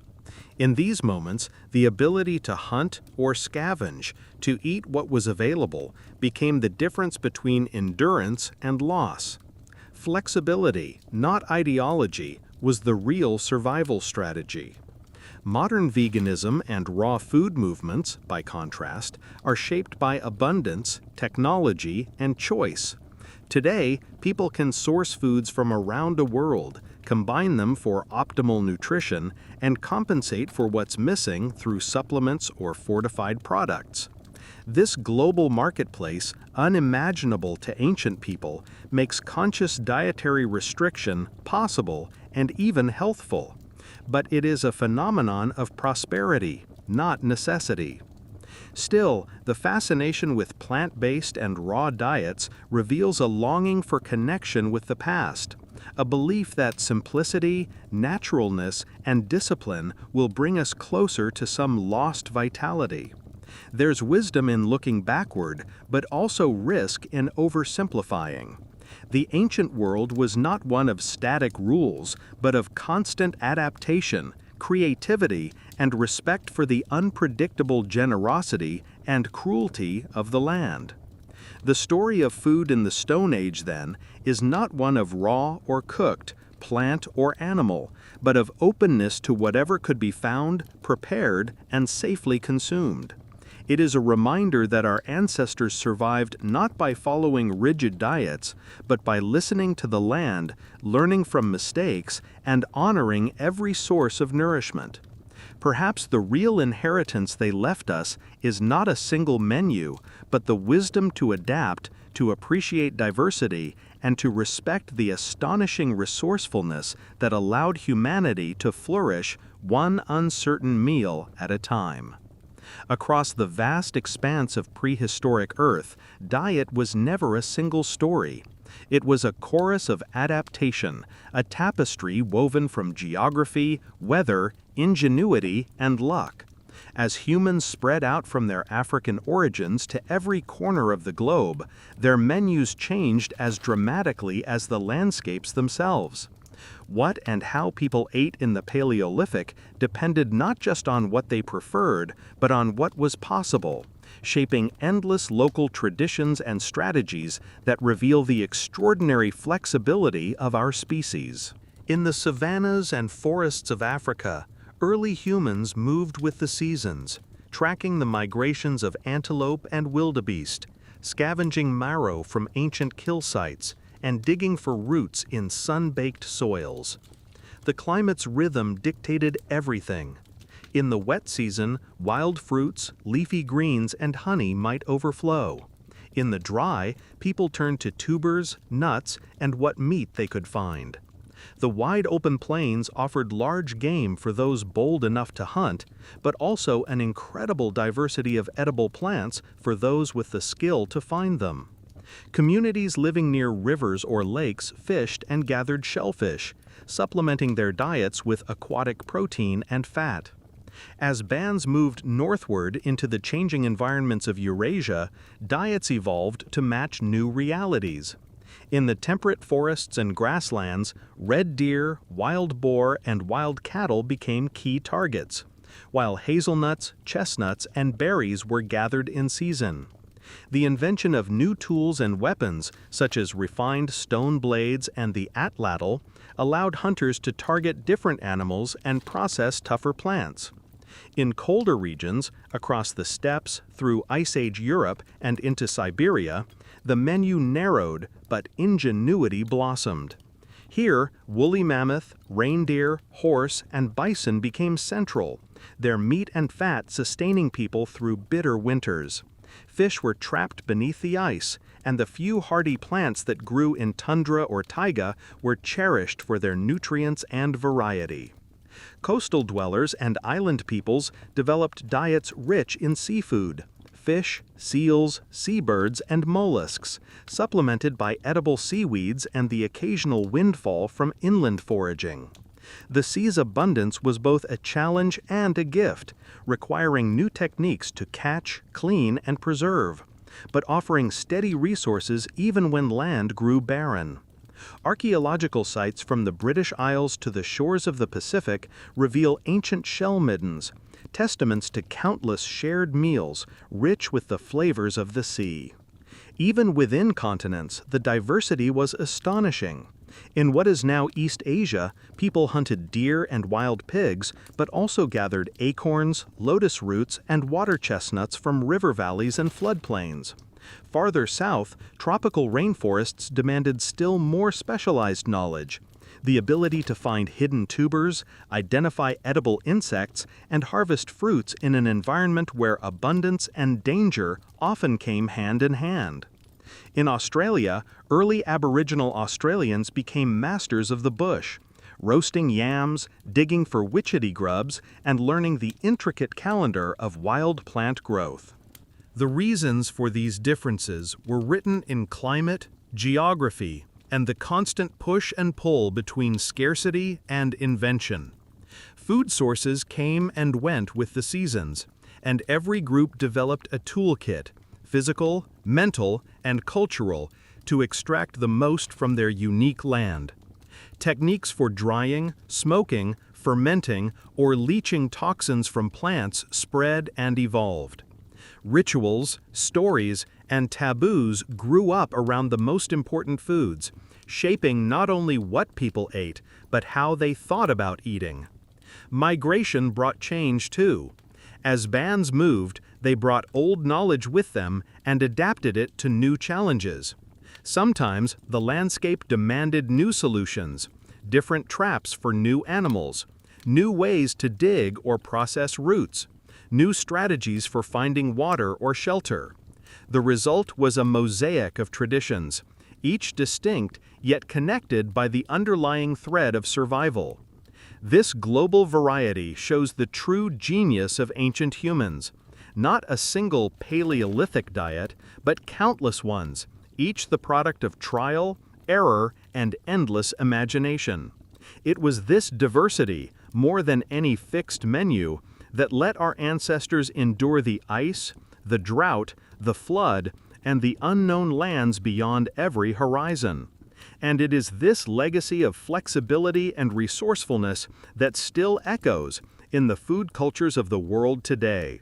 Reminders that our deepest roots are those of adaptation, learning, and the joyful discovery of what the earth can offer wherever we find ourselves. The taste of the past is more than a metaphor. It's become a modern pursuit, an adventure that has drawn scientists, chefs, and curious eaters into the kitchens and fields of prehistory. Today, as interest in ancient diets surges, a growing number of people are doing more than just imagining Stone Age meals.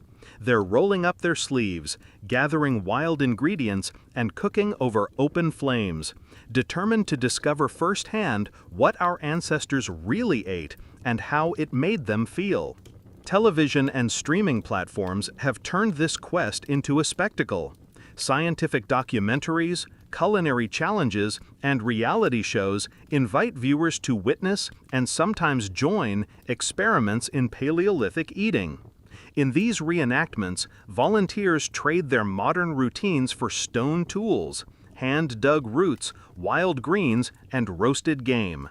They sleep in shelters built from branches and hide, their diets stripped to what could have been found, caught, or foraged thousands of years ago. These experiments are not just about nutrition. They become stories of discomfort, camaraderie, ingenuity, and the strange delight that comes from biting into a freshly roasted grasshopper or chewing a tuber pulled from the earth. Researchers, too, have joined the effort. Archaeologists and anthropologists team up with botanists, chefs, and nutritionists to reconstruct ancient menus as accurately as possible. Using clues from burned seeds, fossilized bones, and even traces of ancient meals on pottery, they recreate dishes with surprising authenticity. At university labs and outdoor campsites, they roast marrow bones over open flames, boil wild tubers in clay-lined pits, and grind nuts into pastes using replicas of ancient stones. Chemical analysis of ancient residues guides these culinary reconstructions, turning what was once guesswork into a kind of scientific artistry. The paleo diet, inspired by these discoveries, has become a cultural phenomenon. Enthusiasts advocate a return to unprocessed foods, wild meats, leafy greens, roots, nuts, and fruits, while avoiding grains, dairy, and refined sugar. Books, blogs, and social media channels overflow with recipes and testimonies, blending scientific insight with personal experiment. For some, the results are transformative: weight loss, increased energy, fewer allergies. For others, the appeal is more philosophical, a sense of connection to the earth, to ancestry, and to a world before food became industrial and anonymous. Yet the quest to taste the past is filled with surprises and contradictions. Many foods available in supermarkets today, beef, apples, carrots, even nuts, are the result of centuries of breeding and cultivation, and bear only a faint resemblance to their wild ancestors. Even wild game is often farm-raised, and few modern foragers risk the dangers or deprivations that shaped ancient choices. The plants and animals of prehistory were tougher, more bitter, sometimes toxic if not prepared correctly. Reconstructing a real Paleolithic meal is an exercise in humility as much as adventure. Modern experiments have also revealed the hidden difficulties of ancient diets: monotony, the challenge of sourcing enough calories, the risk of digestive upsets from unfamiliar plants or undercooked foods. For every participant who discovers a newfound vigor, another realizes just how easy it is to take modern abundance and convenience for granted.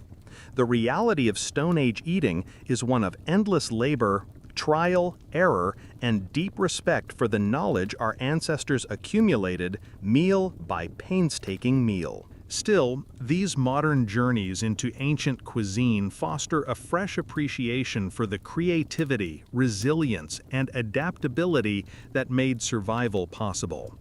They bring new respect for the gatherers who could read a landscape like a cookbook, and for the inventors who tamed fire and stone in service of a better meal.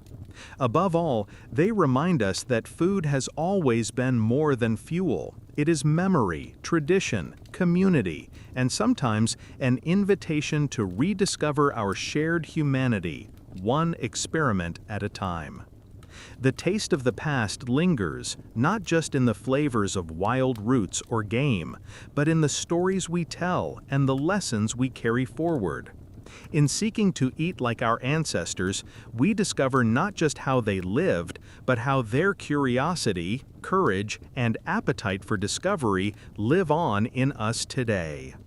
Even in the farthest reaches of prehistory, the act of eating was about much more than survival.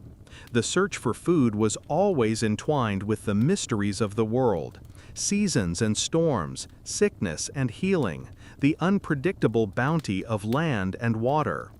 It's no surprise then that ancient people developed rules, rituals, and beliefs about what could and could not be eaten, weaving the first threads of taboo and superstition into their daily meals.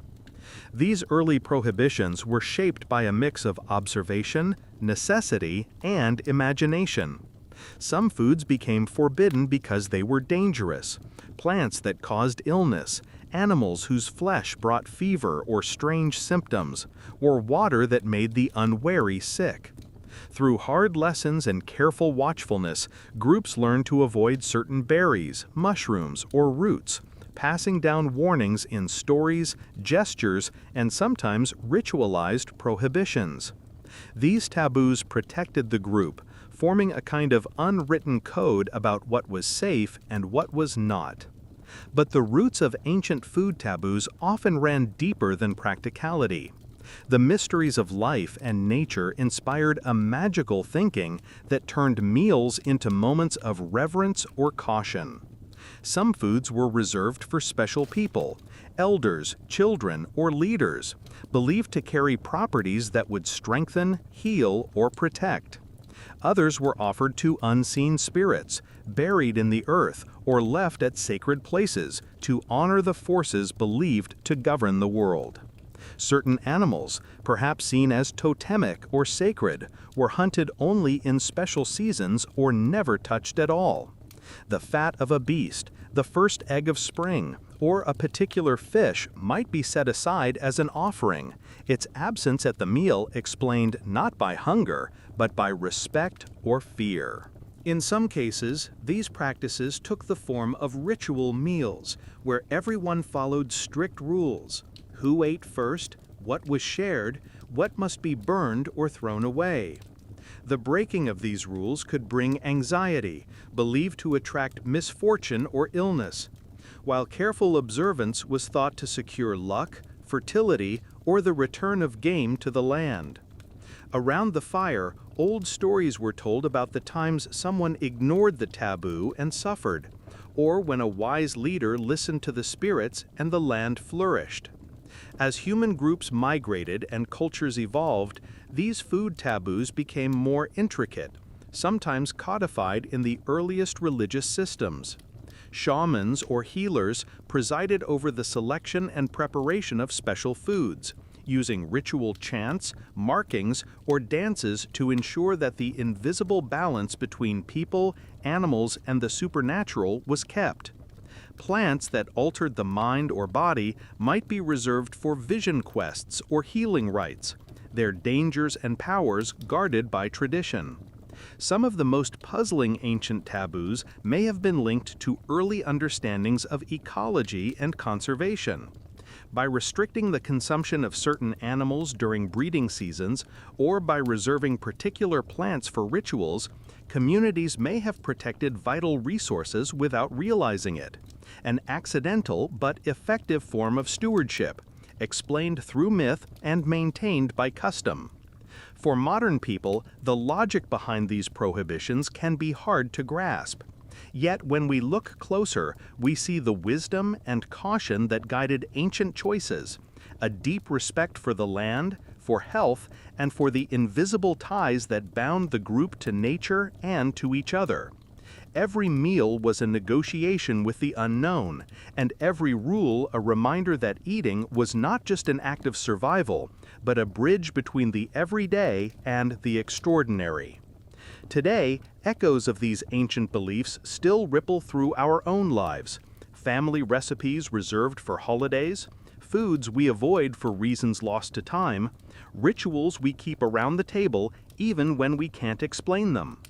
The first taboos and superstitions were less about restriction and more about meaning, helping people navigate a world where food was always precious and the forces that governed life were never fully understood.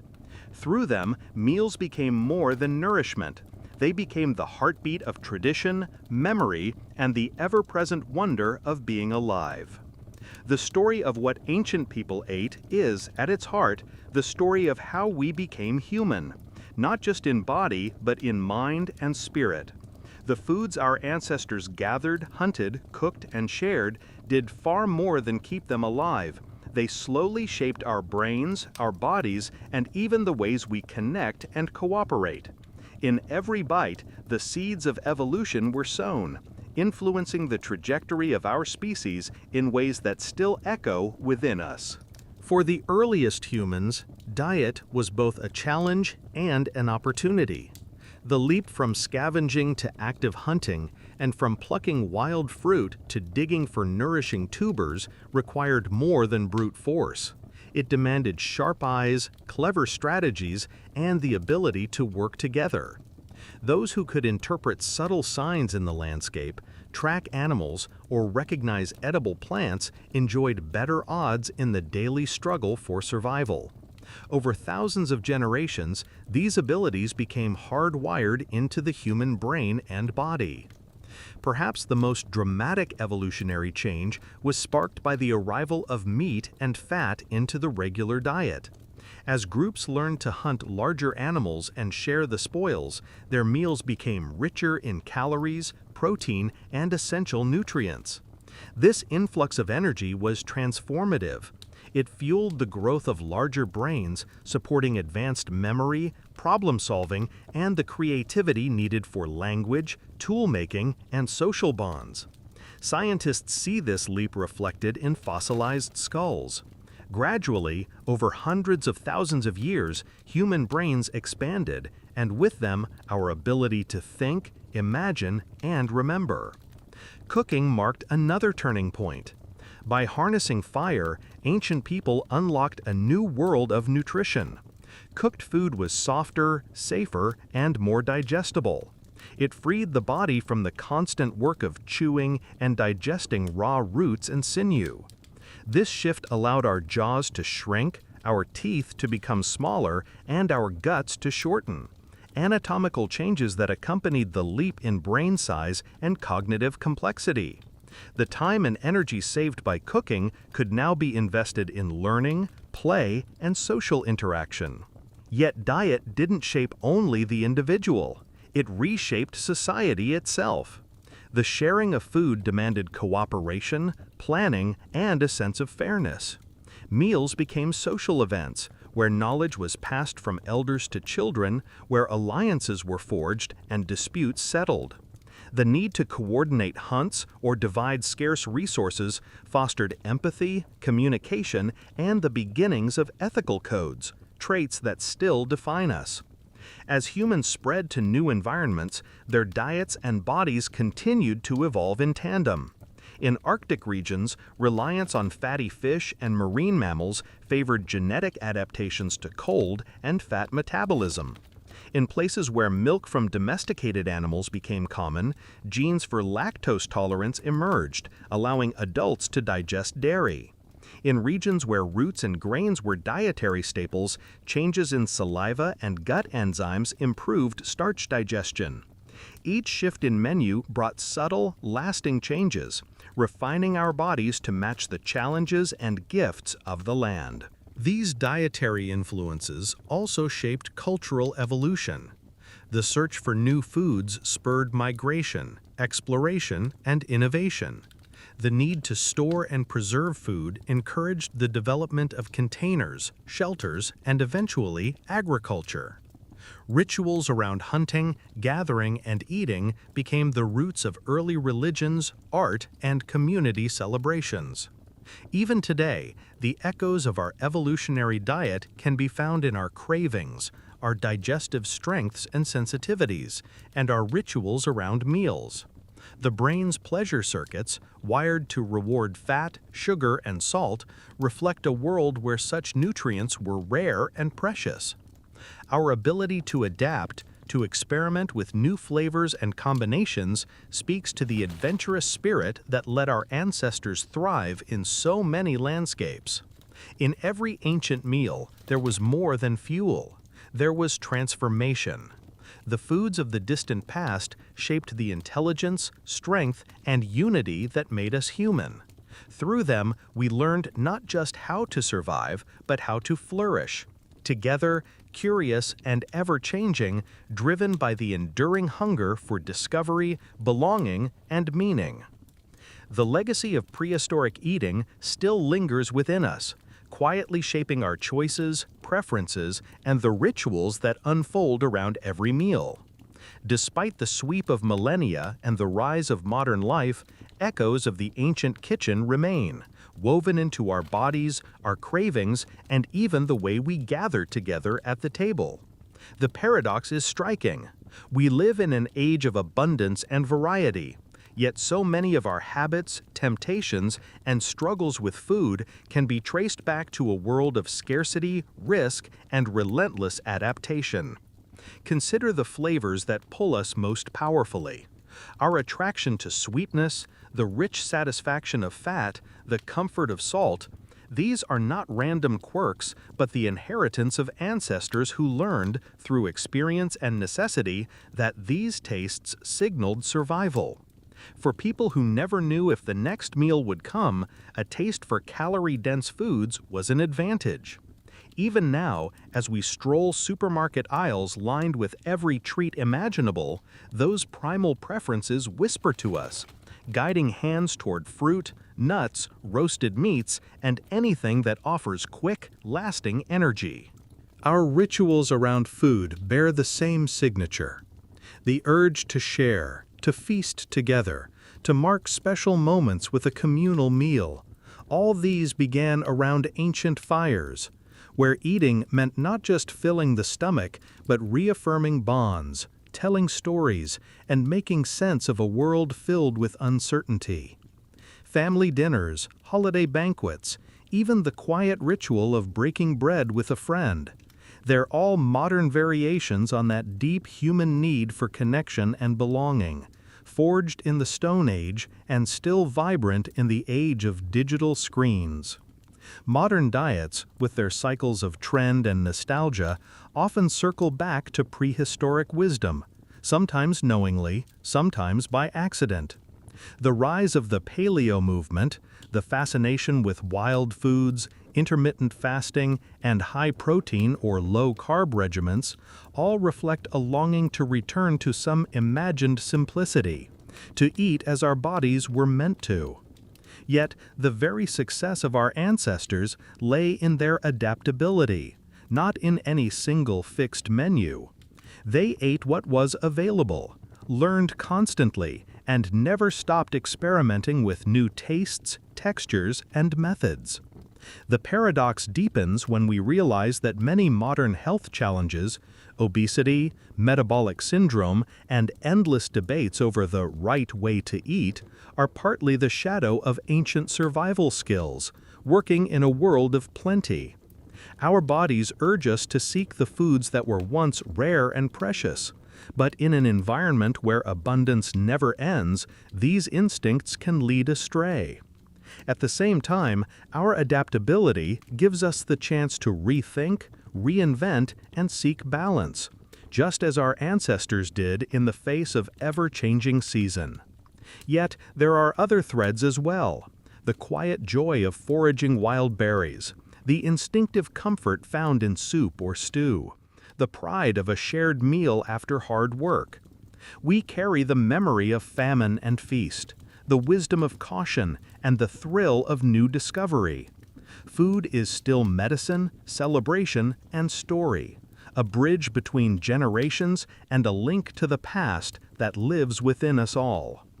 In the end, what remains from the ancient kitchen is not just recipes or preferences, but a deep, enduring resilience, a hunger not only for sustenance, but for meaning, creativity, and connection.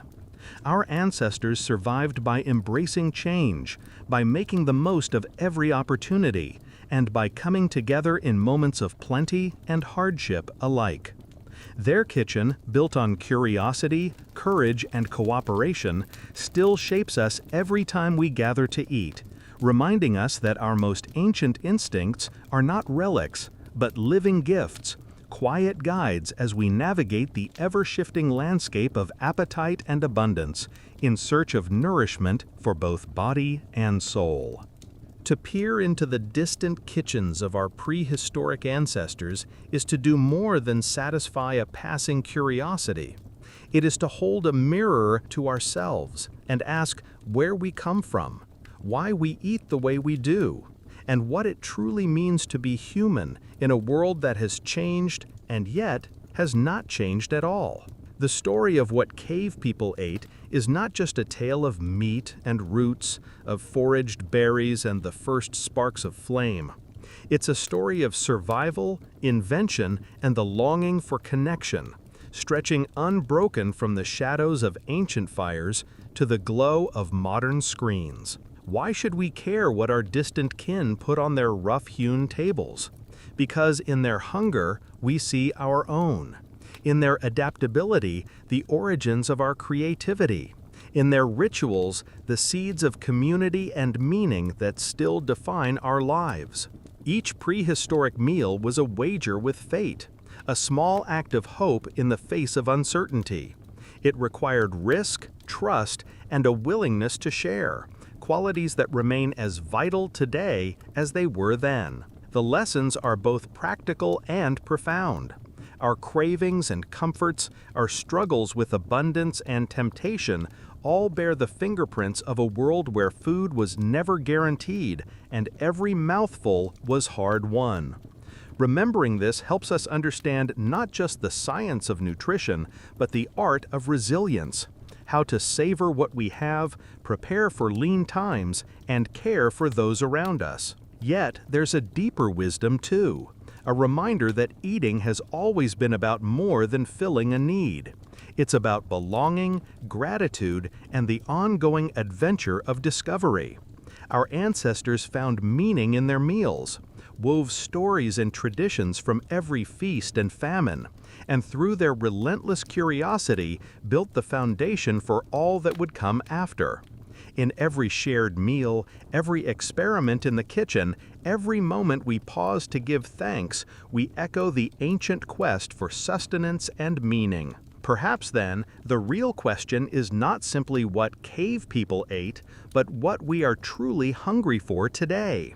Their story invites us to listen to our own appetites, not just for food, but for connection, balance, and understanding. It asks us to honor the journey from scarcity to abundance, to cherish the rituals that hold us together, and to keep searching for new ways to nourish body and soul. In the end, the mystery of the Stone Age menu is a mystery about ourselves, how we survived, how we changed, and how, across every age, the simple act of eating remains one of our oldest, most universal acts of hope.